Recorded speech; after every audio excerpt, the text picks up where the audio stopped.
এটা আমাদের electricity federation of India তারা দেশব্যাপী আহ্বান করেছে।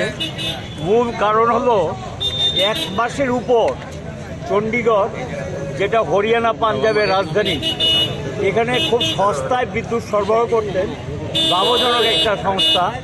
এই সংস্থাটাকে বেসরকারি হাতে তুলে দেওয়ার প্রতিবাদে ওখানকার ইঞ্জিনিয়ার কর্মচারীরা ধর্মঘটে নেমেছেন। এই ধর্মঘট চলছে। ধর্মঘটের উপর দমন পীড়ন চরম পর্যায়ে নিয়ে গেছে বিজেপি গভর্নমেন্ট। সেখানে গিয়ে তাদের উপর এসমা প্রয়োগ করে নেতা যারা ছিলেন তাদের অধিকাংশ এখন জেলে ঢুকিয়ে দিয়েছেন। তারপরও ধর্মঘট প্রত্যাহার হয়নি, ধর্মঘট চলছে। ওইদিকে উত্তরপ্রদেশে রাজ্যব্যাপী বিদ্যুৎ ক্ষেত্রকে বেসরকারীকরণ করতে গিয়ে গতবার ব্যর্থ হয়েছে। এবার গিয়ে এখন যোগীর গভর্নমেন্ট নতুন করে আবার সেখানে গিয়ে তারা কতগুলো জেলা বেসরকারি হাতে দেওয়ার জন্য সিদ্ধান্ত নিচ্ছেন এবং এগুলোর অধিকাংশ ক্ষেত্রে লক্ষ্য করেছে আদানি আম্বানিরা এই সুযোগটা নিচ্ছেন এবং চণ্ডীগড় একটা লাভজনক এবং খুব সস্তায় বিদ্যুৎ দেয়। এই আন্দোলনটার মধ্যে সাধারণ মানুষ যুক্ত হয়ে গেছে।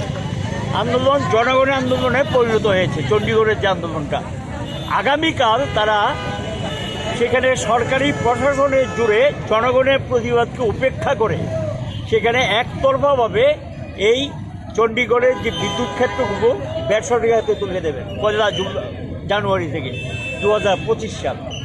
এটা প্রতিবাদে আজকে গোটা দেশে বিদ্যুৎ কর্মী ইঞ্জিনিয়াররা 12টা থেকে 1টা পর্যন্ত ধর্মঘট করেছে। আমাদের রাজ্য প্রতিবাদ হয়েছে, গোসলো করেছেন আমাদের রাজ্য।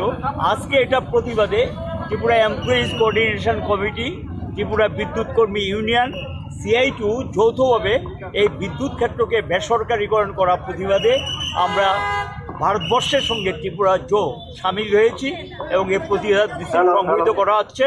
এই প্রতিবাদ মিছিল থেকে আমরা আবেদন করব, বেসরকারীকরণ বন্ধ করো। বিদ্যুতের মতো অত্যাবশ্যকীয় ক্ষেত্র বেসরকারিতে তুলে দেওয়া মানে এটা একচিটিয়া পুঁজি এবং ধনী বণিকদের তাবেদারি করা। মোদির গভর্নমেন্ট তথা বিজেপি গভর্নমেন্টের এই যে পদক্ষেপ, এবং দেখা গেছে লোকসভা নির্বাচনে একক সংখ্যাগরিষ্ঠতা না থাকা সত্ত্বেও একই পদক্ষেপ, একই নীতিতে দেশ